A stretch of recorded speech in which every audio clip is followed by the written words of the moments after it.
Hello, I'm Montse Alvarado, and this is EWTN News in Depth. I'd like to see services for students with disabilities really be an expected and accepted part of Catholic education.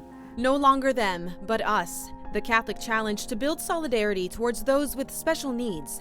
We talk to families, church leaders, and legal advocates at the forefront of protecting the rights of those with disabilities. Surging COVID hospitalizations create pressure to ration healthcare in some parts of the country. How does that impact patients with disabilities, and how should Catholic providers respond? There's a deep purpose and fulfillment that I feel in my heart that I know is God saying, this is what I have for you. She's on a mission to fund life-saving surgeries for children with Down syndrome. Her story up ahead. And playing sports for the glory of God. This Paralympic athlete joins us to discuss how his Catholic faith helped him gain new perspective on the gift of his blindness. EWTN News in Depth is next.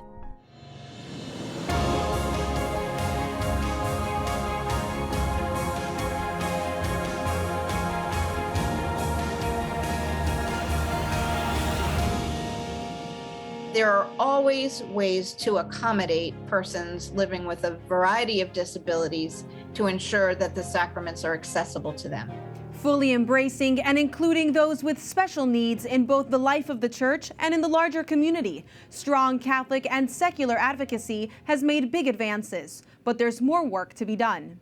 Hello and welcome to EWTN News in Depth. Pope Francis says the Catholic Church should create inclusive environments for people with disabilities, that divisions between them and us should dissolve into an atmosphere of belonging.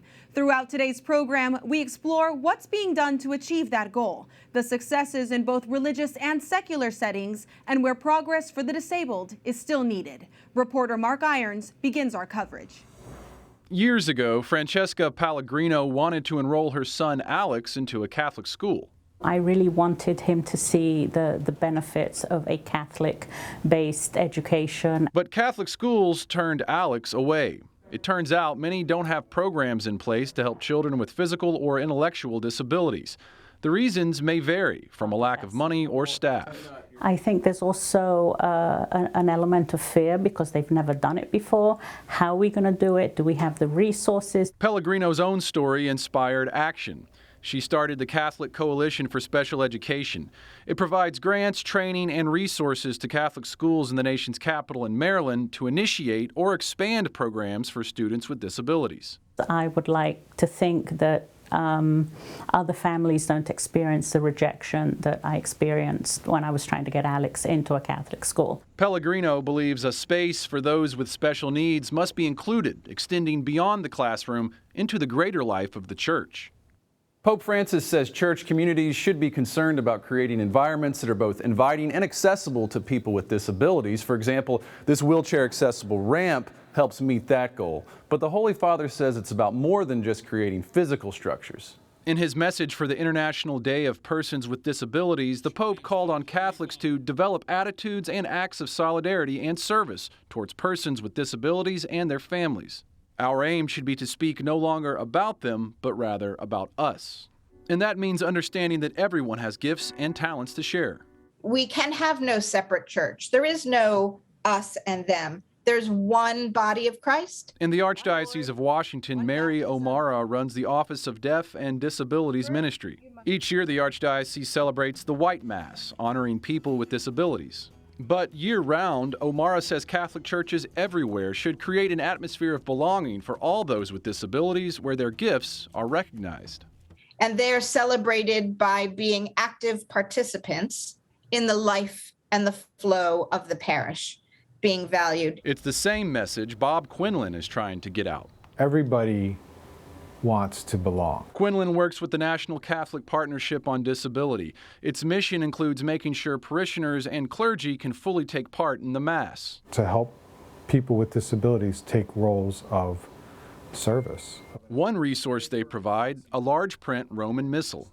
Which is for priests and deacons who have impaired visual abilities. And persons with disabilities need to receive the sacraments, just like everyone else in the church. The U.S. Conference of Catholic Bishops states realistic provision must be made for Catholics with disabilities to participate fully in the Eucharist and other liturgical celebrations. Mary O'Mara says some priests may be unaware of this guidance. I think oftentimes there is no ill intent. It's simply a lack of information. They didn't realize that this was okay. Progress can take time. It takes tenacity, it takes courage. For Francesca Pellegrino and her son Alex, their story has come full circle, and Alex is now in a Catholic school, working as a teacher's assistant.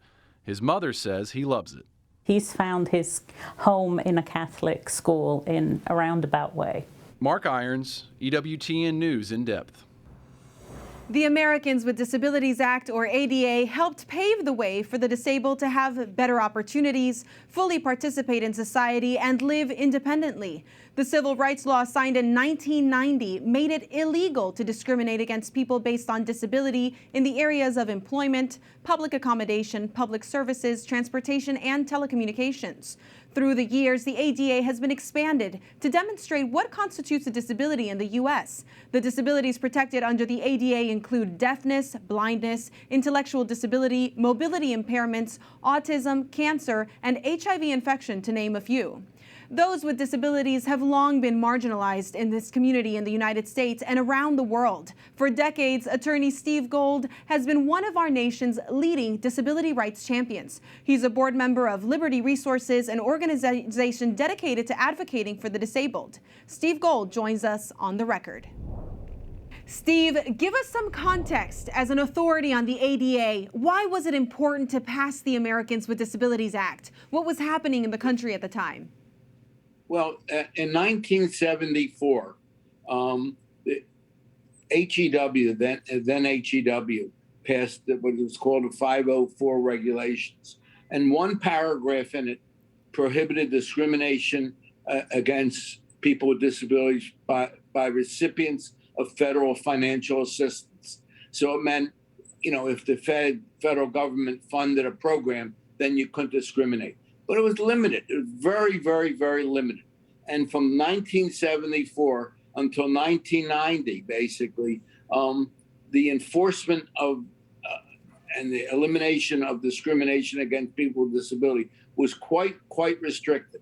In 1990, they took basically the same regulations and made it into a statutory provisions of the law, and basically, though, expanded it that you didn't have to just be a recipient. No one could discriminate. So it basically expanded it quite a bit. And it was very important because even though a lot of progress was made between 74 and 1990, there was still an incredible amount of discrimination going on in this country. And it really took some very, very famous people, Justin Dart, for example, and Lex Friedman, and ADAPT, which was the disability advocacy group that basically organized the demonstrations in front of Congress, where I don't know whether you've seen it or not, but in 1990, in order to get the bill passed and enacted, hundreds of people with disabilities got out of the wheelchairs and climbed and pulled themselves up the steps of Congress, pleading with Congress to enact a disability discrimination. Now, you have to remember that the racial discrimination prohibitions came in the 60s. The women's came in the early 70s. So you had, and there was always religious prohibition against discrimination, but you never had a disabled discrimination until the ADA was enacted in 1990. Which is not that long ago. Well, it wasn't that long ago, correct.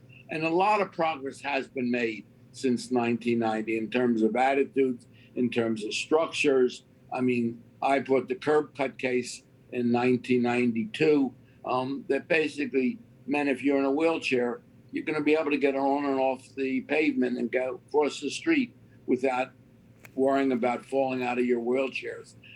And also, there's been a lot of progress made in terms of attitudinal change, language change. There's been a good deal of progress. There's still much more to go. Absolutely. Let's talk about that wheelchair case. You argued a case, as you said, in the early 90s to make sidewalks wheelchair accessible, a fight that many are still having today. Have the challenges for people with mental and physical disabilities changed? Somewhat so. They become more difficult to win in court. When you say the fight we're still having today, most of the circuits after 1992 throughout the country basically adopted the decision that we won in the Third Circuit and Federal Appeals Court, so that whenever streets are resurfaced, that's the opportunity to make the pavements to those streets accessible and requires curb cuts to be installed. That's been pretty effective throughout the country. Are there different changes? Yeah. The mentally ill is still, there's been a lot of progress, but it's still a big problem, and the stigma attached to it is quite profound, much more than physical disabilities, I think. You talk about these attitudes a lot. What about the issue of paternalism? Can you tell us a little bit about that? Paternalism is quite rampant. It has always been. It's a historical thing, and it is, you've always had a lot of pity on society has had with people who are clearly disabled. And you see that much more in physically disabled than you see in mentally disabled, because mentally disabled, there's no signs that the person had necessarily, no signs. No outward signs, right. Yeah. So then how has the COVID-19 pandemic affected this conversation around disabled Americans? Is it healthcare rationing or proper accommodations for working from home or vaccine mandates? Is it all three of these things? All three of them. One of the things, it's interesting you would mention these three, but the one that we always fought for from 1990 on was the accommodations. And a lot of disabled people, are quite smart. They just maybe can't get in and out of their house adequately, or it takes them an enormous amount of time to travel to get to work. So they have asked their employers historically for accommodations to be able to work at home. Well, that was a major fight. And people, always objected. Employers always objected. We won a number of those cases, but it was always a struggle. Now with the pandemic and everyone working at home, it's just the accommodation has been just easily done for everyone. And my hope and expectation is after the pandemic is over, working from home for people with disabilities will be that the accommodation will accept. stick. Absolutely. Okay. You've also been engaged with groups like Not Dead Yet to combat the threat of the legalization of doctor-assisted suicide and the threat that it poses to the rights of the disabled. Where is that fight today? What can you tell us about it? Well, that fight today is still there. I don't know, 8 or 10 states now have, I don't know the exact number, I haven't kept track, basically have provisions for physician-assisted suicide, quite structured in terms of how it's done. It's from my point of view, it's a terrible practice, but it's not been as bad for people with disabilities as I expected.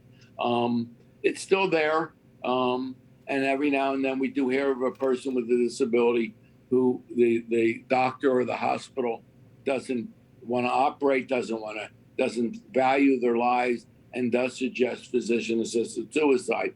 But it's Not Dead Yet has been a terrific roadblock for the Kevorkians of this country, and it's been effective. Well, Steve, we're grateful for your legacy of advocacy and perseverance. You inspire us, and we'll be watching this very, very closely, especially as we discussed with the issues associated with the pandemic. Thank you for joining us. Next, providing a blanket of protection for the disabled from both a civil rights and Catholic perspective. 2 more leading voices in the cause join us after the break. The COVID pandemic passes a somber milestone in the United States. We'll explain next. And in his right hand. 360-degree spin into the back of the goal. The USA have their opener. And later, do you know what this sport is? We'll talk to a Paralympian who plays it, a silver medalist for the USA who tells us how his faith has inspired him to overcome his disability and compete on the international level. EWTN News in Depth will be right back.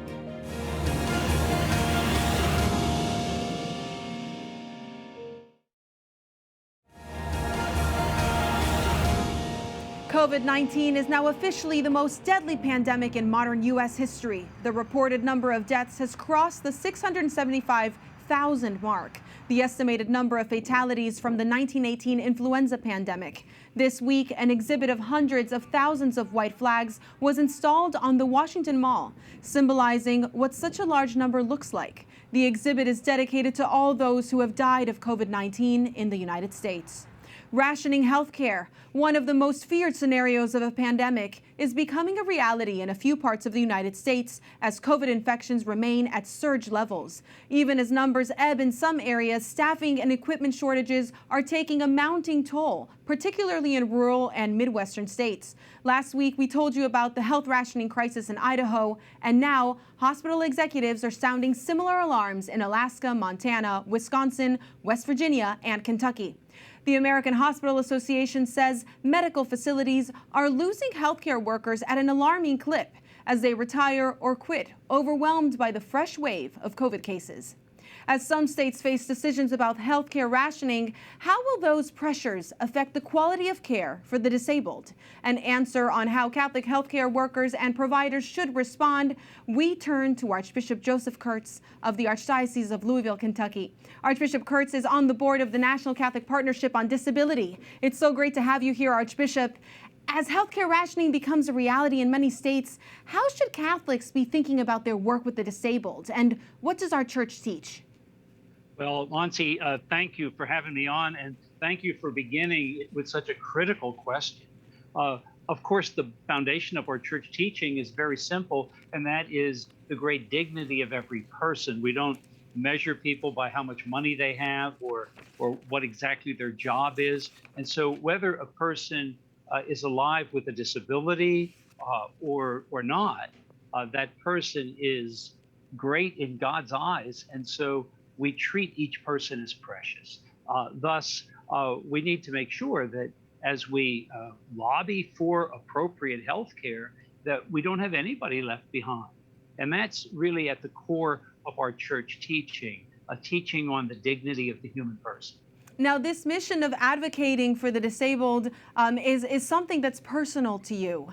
Why did you choose to serve on the National Catholic Partnership on Disability? Well, thank you. I'm serving as the Episcopal Moderator, and I'm happy to do so. I actually succeeded Cardinal DiNardo, primarily, I think, because of my experience with my older brother, George. My brother, George, had Down syndrome. He was 5 years older than I, and I can't imagine two brothers that got along better than the two of us did. And one of the things I learned is, as I've said before, is that life is not a problem to be solved, but a mystery to be lived. A quote from, I think, Kierkegaard. And I've seen that at work. I learned more from my brother. And anyone who has lingered with a person with disability, they're not just saying, I get more out of this than I give. That's the reality. The reality is that when we linger with someone, and especially with someone who labors under a disability, that person has a lot to teach us. And I have a passion, of course, for my brother George and for people with Down syndrome, and of course, the church's teachings on the dignity of every person make it an easy decision to make when I was asked to serve as Episcopal Moderator. And our given family often teaches us so much. Our God is so wise. How does the reception of the sacraments and access to the sacraments work for the disabled community? I know that's changed recently. Yeah, well, I think believe it or not, this actually goes pretty far back to the bishop's pastoral statement that goes back to 1978. And in 40 40 years later, in 2018, we reaffirmed that statement as a body of bishops. And in the midst of it, we reaffirmed the guidelines that are a number of years old on really access. The biggest change, though, Montse, is that we began talking about not the disability as a problem, but the person as a gift. And the fact that the sacraments being received by that person not only is good for that person's spiritual life and well-being and immortal soul, but also it's good for the body of the church, the body of Christ. And so the emphasis very much in the new document is about belonging, not just including people who are excluded, but actually having every one of us see that we all have a deep desire to belong to Christ and to belong to one another, to a family of faith. And people with disability have us maybe see that in more bold relief.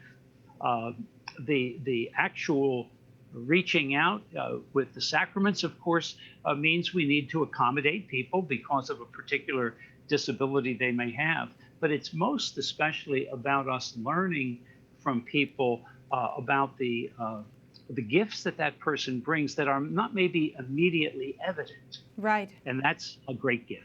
It's a beautiful gift and one that's very good for our communities. I have one last question for you that I know is at the heart of many, many families. You've mentioned in the past that children have come to you and asked, Archbishop, why would God let my brother or sister be born with autism? And what's your response to them? I know our viewers are actually, often it was a grandmother who said to her, my granddaughter has a question. She was only about 6 years old. She says, why was my brother born with autism? And I said, well, you know, when you and I get to heaven, and I hope we both do, I said, we have a lot of questions to ask, and we'll hear more. But let me ask you a question. Do you love your brother? And she said, of course I love my brother. And I said, well, one thing we know we don't have to ask is that you and I will be changed because of the love we have for our brother. And I said, that's a gift you can already begin to say thank you to God for. Archbishop, I have to mention, we're so grateful for your recovery from cancer last year, and I hope that every viewer is praying for you to remain cancer-free. Praise God for that, and thank you for sharing your beautiful insights with us. Thank you, Montse. God bless you now.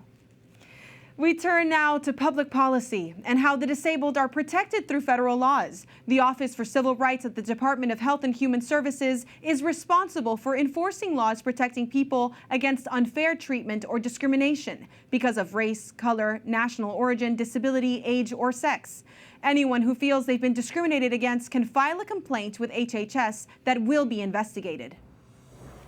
We're joined now by the former director of the HHS Civil Rights Office, attorney Roger Severino. He's now a senior fellow at the Ethics and Public Policy Center in Washington, D.C. Roger, it's great to have you here. Let me ask you about the pandemic. When COVID hit, your office released a series of announcements around age and disability discrimination, calling out specific healthcare providers and facilities in states like North Carolina and Texas. What was going on? Well, when things get tough and you start running out of resources, it makes some hard decisions that are put on medical professionals as to who's going to get care. Unfortunately, some stereotypes crept in, and we saw some states with plans that would say that people with certain intellectual disabilities would not get treatment. They would not be given ventilators, for example. In one state in particular, they actually had a restriction where if you had a mental disability, they called it severe retardation, using the old language, you would not be able to get a ventilator. And that is just a gross violation of civil rights, seeing that some lives are worth more than others based on abilities or disabilities. And that was just wrong. We stepped in and said that violated federal law, and state after state changed their policies for triaging during COVID. Well, thank God for you. The COVID pandemic also brought coercive actions where families were sometimes forced to sign do not resuscitate or DNR orders. And your office had a draft rule that addressed this, as well as these state standards of care you were talking about. Is there any chance protections like this might still be passed? It's a draft rule that you left on the books, right? Yes. Well, I literally left a draft rule with a bow on it the day I left. That was the one thing that I thought, you know what? We have a change in administration. We can at least agree on the fundamental dignity of people when it comes to disability rights. I'm hopeful that we'll do it. We had 2 rules, one based on making sure infants, newborns, were not being abandoned and left to die because of disabilities. We've had some heart-wrenching cases of that. And more broadly speaking, in the allocation of medical care, whether it be for transplants, we do not deprioritize people based on disability. And additionally, on the issue of assisted suicide, where we don't just channel people with disabilities into life-denying care instead of life-saving care. I'm hopeful the Biden administration will pick up that baton and take it to the finish line. You just touched on something really important that Attorney Steve Gold discussed with us earlier, this issue of doctor-assisted suicide. And California recently passed a law legalizing this practice. Was this an issue that was raised to you in your capacity in the Civil Rights Office by disabilities advocates? Absolutely. When you think about life and death issues, that's often when people with disabilities are at their most vulnerable. And people who have disabilities, by definition, under California law, for example, are the ones that are eligible for assisted suicide. You have to have a terminal illness, which is per se a disability. Why not make sure that we present them with life-saving options if they have suicidal ideation, making sure they have the counseling, the psychiatric, the psychological help they need, instead of just going with the oftentimes cheap option of saying, here's a pill, will help you end your life. We value every life. We don't want to rush to end people's lives, especially those with disabilities who are often pressured even by family members sometimes, to be seen as a burden when they are in fact a treasure. There are a lot of pressures on religious doctors and religious nurses right now. Is there anything that you see that could be done to protect them when we need them most in the middle of this pandemic? Sure. Unfortunately, there has been an assault on religious liberty, especially with our frontline doctors. Religious liberty is what drives people in many cases to enter the practice of medicine, and they don't just cast off the religious faith. Again, when it comes to the issue of life and death, people don't want to be forced to assist in abortions. They don't want to be forced to assist in suicides. They will be driven out of the medical practice unless we have strong protections for conscience. And those people are the ones we need more than ever during this crisis. People are willing to sacrifice everything, even sometimes take low pay and work long hours because they're driven by faith. They should be welcomed, not rejected. Circling back on your comments about the Biden administration, do you think that they will make good on their promise to continue to protect disabled Americans? I certainly hope so. I have not seen the focus that I think is required. We spent a lot of time and effort making sure that disability rights was included in everything we did, especially during COVID. They've issued some guidance, but I'm hopeful that they will be more focused. Unfortunately, their focus has been on a lot of hot-button social issues, on gender identity, and on abortion. I wish they would spend some more time on disability rights.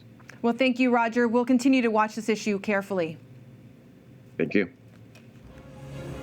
They're just such a reflection of God's love in the human person, and I think it's something we could all learn from. Learning about life and love from people with special needs. From Nicaragua to Africa to India, one woman's journey to give back and provide life-saving surgeries to a group of people in need. Her story next.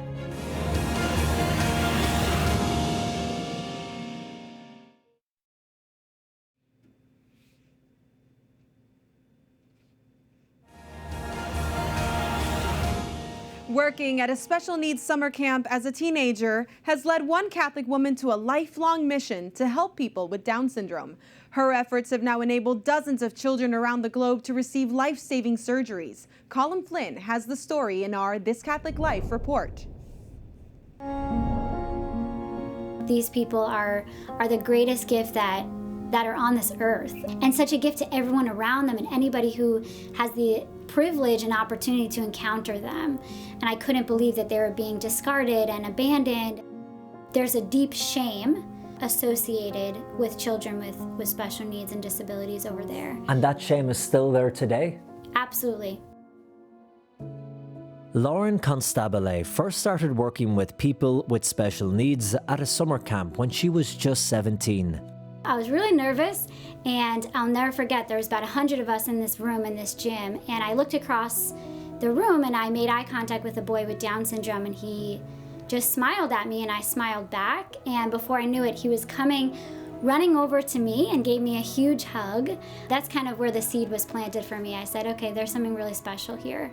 Lauren knew she wanted to be involved with the Down syndrome community and so offered to volunteer at a special needs orphanage in Nicaragua, where she realized that people with Down syndrome could sometimes be treated very poorly. You could tell that when we brought them out into the community, they were not embraced. They were looked down upon. I actually cried. I was really sad. I couldn't get it out of my head. It was like that God had planted another seed then for mission. So not just special needs or Down syndrome, but mission and helping people that don't always have the resources to help themselves. In 2017, Lauren traveled to Uganda to do similar work helping people with disabilities. And again, she says she saw people with Down syndrome being treated poorly. There's a deep shame associated with children with special needs and disabilities over there. Especially with Down syndrome, it's physical, so you could tell on their faces that something is different. And so because of that, they treat them differently. They don't have the access to resources that the rest of society has. While volunteering in Africa, Lauren became aware of the fact that around half of all children born with Down syndrome have a heart defect. Typically, this means they are born with a hole in their heart. Now, surgery is available to correct this, but normally it has to be done before the child is around 6 months old, and it's very expensive, approximately $10,000 to $15,000. Lauren started educating people on this condition and was encouraging people, if they saw a baby with Down syndrome, to bring them to the hospital and have their heart checked. I had met this baby and I was holding her and she was so tiny, malnourished. I could feel her heart beating against mine, and the way that she was breathing, her breathing was so labored, I could tell that she most likely had a heart defect. Lauren arranged for the baby's heart to be checked at a hospital. And it had turned out that she had 3 holes in her heart. And so once again, then I said, okay, we're gonna help her. Lauren was then able to help identify another child with Down syndrome who had the same heart condition and needed an operation. So back in the United States, she launched a campaign and raised the money needed. But there was a catch. Because of the level of risk involved in the procedure, they found it difficult to find a cardiac surgeon. So I had been praying, and Mother Teresa is just a personal inspiration to me, and just the way that she served the poor and her love for people, and especially those that are discarded and seen as unvaluable. Her prayers were answered when the girls were accepted into a hospital in India. The founder of that hospital is a man named Dr. Devi Shetty, and he is a cardiac thoracic surgeon, but he was also Mother Teresa's personal cardiologist for the last 5 years of her life here on Earth. I knew, okay, we're supposed to go to India. And the 2 children who went with you to India, one received the operation from the cardiologist, the other did not. How are the 2 children doing today? The older baby passed away actually this past year, so she was 5. And the younger one had a lot of complications afterwards and passed away right before her 2nd birthday. And so even that just gives me even more purpose to do this. Although the first 2 children sadly didn't make it, most likely because they hadn't been able to get the surgery in those crucial first few months, Lauren was determined not to be discouraged, and so she established a charity called Hearts of Joy to fund these operations for children with Down syndrome and help their families. And since 2018, they have funded operations for 35 babies with Down syndrome who are all doing well today. And for Lauren, this is just the beginning. I have never felt such a strong conviction. There's a deep purpose and fulfillment that I feel in my heart that I know is God saying, this is what I have for you. Every time I go to these countries or educate a family or observe a surgery or meet a baby, this is how I'm called to love, and this is how I'm called to serve. It's just been such a gift. Colm Flynn, EWTN News in Depth. If you would like to find out more about Lauren's organization, you can go to the website at heartsofjoyinternational.com. This Week in Review is next. Important information about COVID booster shots, controversial immigration news from the border, and new developments from Capitol Hill about attempts to codify Roe v. Wade. And What's on the docket this term at the Supreme Court? An overview of matters important to our Catholic community when we come back. And this was not just any ordination of a new bishop. This was the first of its kind ever.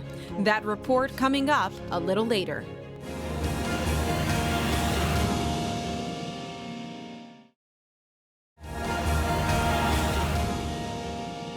Big news about COVID booster shots top the week in review. Late this week, an advisory panel at the CDC officially recommended booster doses of Pfizer's vaccine for millions of older and vulnerable Americans. The advisors said people 65 and older, nursing home residents, and those ages 50 to 64 who have underlying health problems should be eligible for the booster once they are at least 6 months past their last Pfizer shot. The decision signifies a dramatic scaling back of a White House plan announced last month to dispense boosters to nearly all Americans. Although advisors disagree on booster shot effectiveness, they continue to note that the top priority in slowing the pandemic remains getting the unvaccinated their first shots. Catholic refugee advocates are praising a White House recommendation to double refugee resettlement numbers next year to 125,000 people, a change supported by the U.S. bishops. But citing the Afghan refugee crisis, the Jesuit Refugee Service said it had hoped President Biden would increase that number to 200,000. Its leaders said the church calls on us to welcome the stranger. The White House has notified governors and states around the country of the number of Afghan evacuees they are expected to receive as the refugees are moved out of U.S. military bases in the coming weeks. This map shows that almost every state except Hawaii, Wyoming, South Dakota, and West Virginia will welcome refugees. California and Texas are expected to receive the most in an initial wave of 37,000 who will be resettled. More are waiting in third countries. Many of those refugees will get jobs thanks to a coalition of 33 major U.S. companies. Amazon, Facebook, Pfizer, Tyson Foods, Uber, and UPS are among the companies which promised this week to hire and train thousands of Afghans who are settling in the U.S. The Tent Coalition for Afghan Refugees is the group spearheading the effort. In the announcements, its founder, Hamdi Ulukaya, the CEO of the food company Chobani, said, "The moment a refugee gets a job is the moment they stop being a refugee." A much different immigration situation in the Texas border town of Del Rio, where thousands of Haitians seeking refuge in the U.S. have been encamped around a bridge. After video of Border Patrol officers on horseback charging at Haitians caused public outrage this week, the Department of Homeland Security announced the use of horses would be halted. While some Haitian families with children are being released into the U.S. with notices to appear at immigration offices, many of the asylum seekers are being expelled and flown back to Haiti. Observers say it might be one of the largest expulsions from refugees from the U.S. in decades. Critics complain President Biden is using a pandemic-related authority adopted by former President Trump that allows migrants to be removed without an opportunity to seek asylum. This late news as we tape this program, the House of Representatives has just passed legislation creating a statutory right for healthcare professionals to provide abortions. But the bill faces tough odds in an evenly divided Senate. The Women's Health Protection Act was approved by the Democratic-controlled House by a vote of 218 to 211. It comes amid an intensifying legal battle over the recently passed Texas heartbeat law that makes abortion illegal at about 6 weeks. The measure essentially codifies Roe v. Wade, guaranteeing the right to abortion and putting fetal viability at about 22 to 24 weeks. But one Senate opponent is a frequent swing vote Republican, Maine Senator Susan Collins. Collins told the Los Angeles Times she supports codifying Roe, but says the Women's Health Protection Act goes too far. The senator says the bill interferes with existing laws that ensure health professionals who object to abortion are not required to participate in it. Senator Collins says a carve-out in the bill would weaken the Religious Freedom Restoration Act. She's in talks with other senators on a potential new bill to create a right to abortion.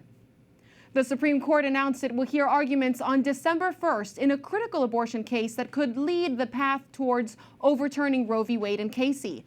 Dobbs v. Jackson Women's Health Organization challenges a Mississippi law that restricts most abortions after 15 weeks of pregnancy. The court will specifically be looking at the argument of viability and if all state laws that ban pre-viability abortions are unconstitutional. Other major cases the Supreme Court justices will be hearing this term include CVS Pharmacy versus Doe, an Affordable Care Act disability discrimination claim brought by individuals with HIV/AIDS against CVS, related to limitations on how they could receive their medication. New York State Rifle and Pistol Association versus Bruin, a case that will determine if New York's denial of a petitioner's application for concealed carry licenses for self-defense violated the Second Amendment. Plus, Carson v. Macon, a religious rights case that will dive into whether a state violates the Constitution by barring religious schools from tuition assistance programs because of their religious mission. And the Ramirez versus Collier case, which focuses on the free exercise of religion. John Henry Ramirez is a Texas death row inmate convicted of stabbing a convenience store worker to death. His execution was delayed over claims that the state violated his religious freedom by not letting his spiritual advisor pray over him audibly and lay hands on him at the time of lethal injection. To give us a better understanding of the Ramirez case and its implications, we're joined now by Robert Dunham, Executive Director of the Death Penalty Information Center. Robert, welcome. Give us the backstory on this case. John Henry Ramirez wants a Christian pastor with him in the death chamber. Why is this controversial? Well, it's controversial because Texas has changed its policy several times, and it's changed it in a way that prevents people from having religious guidance as they pass from this life to being executed. And you know, when we look at this, what we see is that Texas initially allowed its own pastors in the execution chamber. Then, when a Buddhist death row prisoner wanted a Buddhist priest, they said no. That case went up to the United States Supreme Court. A stay of execution was granted.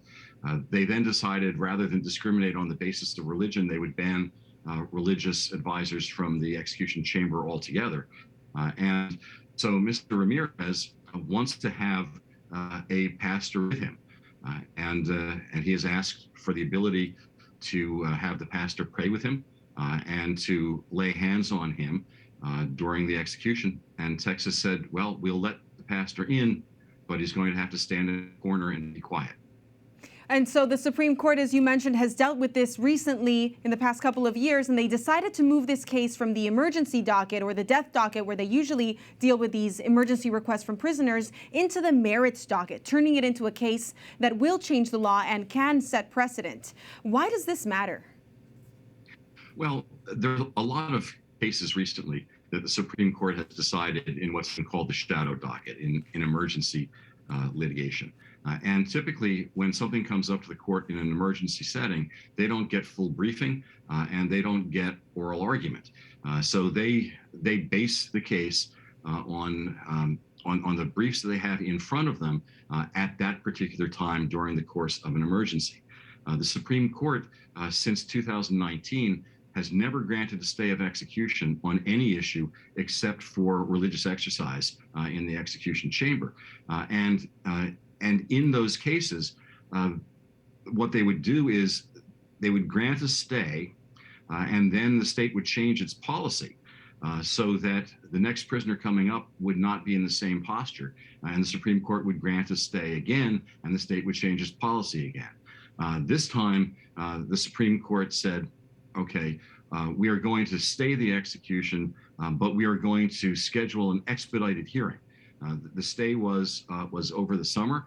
The hearing is going to be November 1st. That's still pretty fast, but it is the first time that they have agreed to hear the merits of this issue and decide what the Constitution requires or what's required under the Religious Land Use and Institutionalized Persons Act. That's right, RLUIPA. And you've worked on these cases a long time. Is Texas the only state that doesn't allow for prayer in the death chamber? No, and in fact, until very recently, this was never an issue at all. In the 200 years of this country, we have not had religious liberty in the execution chamber as an issue before the courts. Most states, once executions moved indoors, most states routinely made it so that you had to have a religious advisor stay with the person up until the time that he or she entered the execution chamber. Each state had its own law on who was allowed to be in the execution chamber, but most of the states didn't include a religious advisor. States like Texas and Alabama did, but they limited the religious advisor to state employees and to whatever religion they would be. So in Alabama, you could have a Christian chaplain. In Texas, you could have either a Christian chaplain or a Muslim imam, but you couldn't have anybody else. And it was when you had the first challenges based on defendants who were a different religion from the state-sponsored chaplain who was going to be available. That's when this became an issue. So then why should people who care about religious liberty be watching this case very closely? Well, this case will tell us probably more likely the contours of our LUPA than the contours of the First Amendment. Congress in 2000 passed a law that prohibits religious discrimination in a variety of settings, and jails are one of them. Departments of correction are one of them. If you believe in religious liberty, if you believe in the exercise of religion, you can't say it's just for me. It has to be something that's available and available equally to people of all faiths. And so if you are truly someone who cares about people having the opportunity to exercise their religious beliefs, you should care what happens. We are very sensitive in society as a whole with people who are about to die. That's what last rites are all about. And that should be no less of a concern when the cause of death is the government taking somebody's life. Oral argument will be on November 1st. For us Catholics, All Saints Day. Thank you, Robert. Next week, a deeper, comprehensive dive into the full docket for this Supreme Court term. Determination, grit, stamina, and faith. We're joined by a Paralympian who says God is his guide as he reaches the highest pinnacle of international sports for disabled athletes. His faith journey is up next.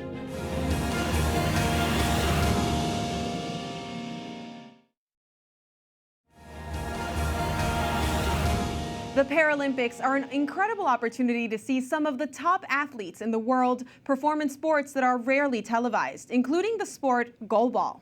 It's played by athletes who are blind. Complete silence is needed for them to play so that the players can hear and react to the ball. The object of the game is to roll the 3-pound ball into the opposite team's goal while opposing players try to block the ball with their bodies. There are 3 players for each team, and a match consists of 2 12-minute halves.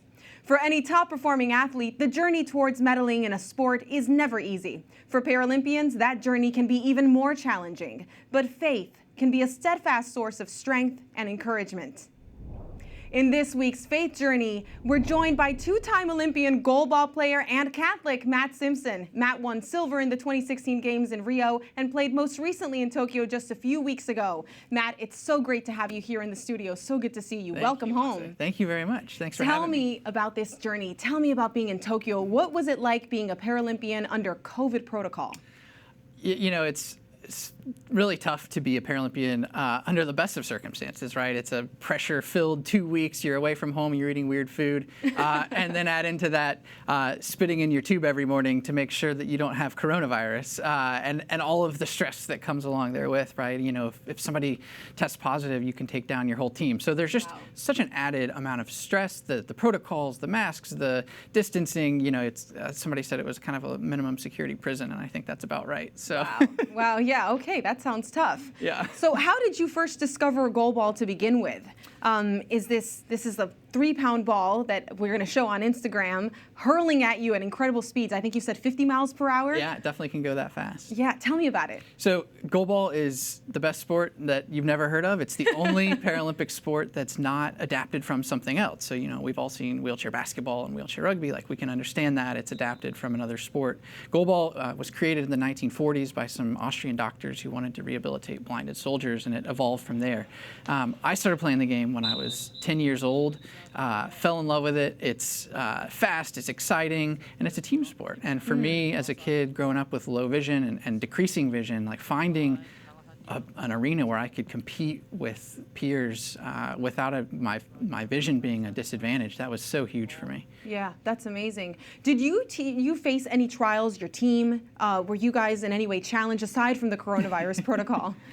You know, just the entire process of qualifying for the Paralympics, making a team, getting there and competing, it's a big challenge. You know, for us, we came in with high expectations. We won silver in Rio. We were really excited to make a run at the gold medal. And, you know, we took down Brazil in our first game. They hadn't lost a game in 5 years. So for us to beat them, yeah, the last time they lost was to us in the semifinals in Rio. So it was, it felt good, but we lost.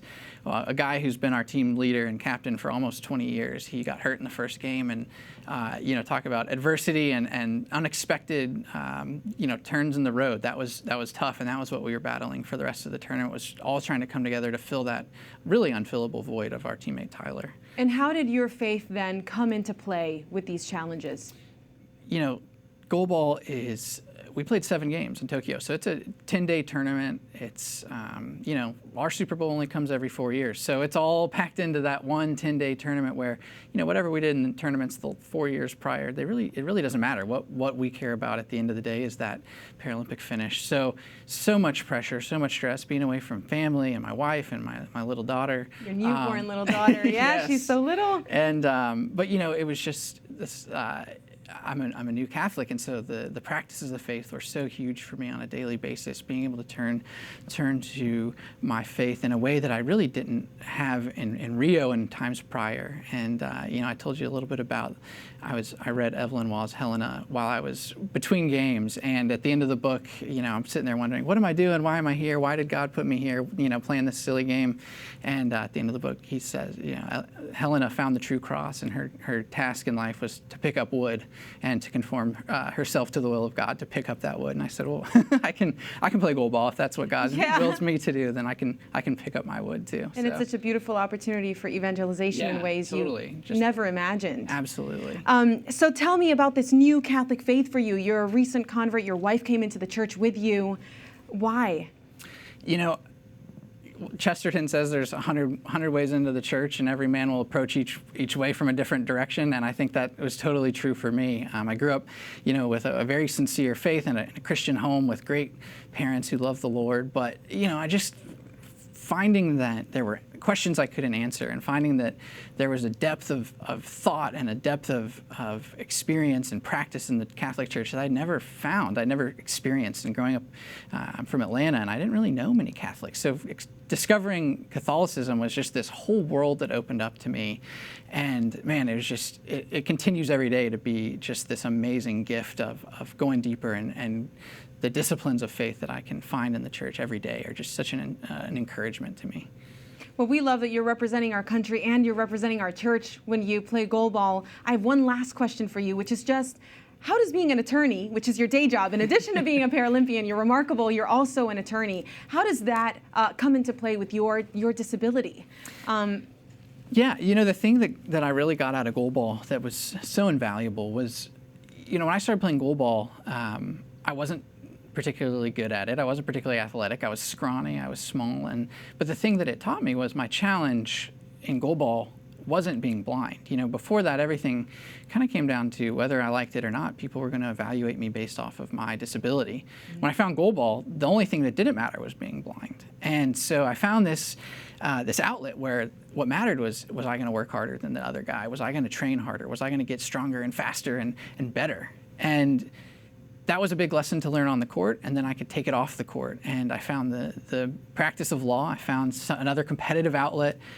For me as an attorney, you know, I love there being a winner and a loser, and I love that I can do a little bit of work in the religious liberty space. To me, that's my passion on the legal side of things, and that competitive drive that drives me on the court and in the gym, in the weight room, that drives me, you know, as I'm writing and working to advance the cause of justice. Well, it's driven you to great heights, and we're grateful that you do this work and that you were here with us. Thank you so much, Matt. Thanks, Montse. And you can catch a behind-the-scenes discussion I had with Matt on our social media channels. Follow EWTN News in Depth on Facebook, Twitter, and Instagram to check it out. And finally, a first-of-its-kind Catholic consecration in the Central Asian country of Kazakhstan. Pictures from the celebration are our images of the week. Bishop Yevgeny Zinkovsky is the first native-born priest from Kazakhstan to be ordained a bishop and to serve in his homeland.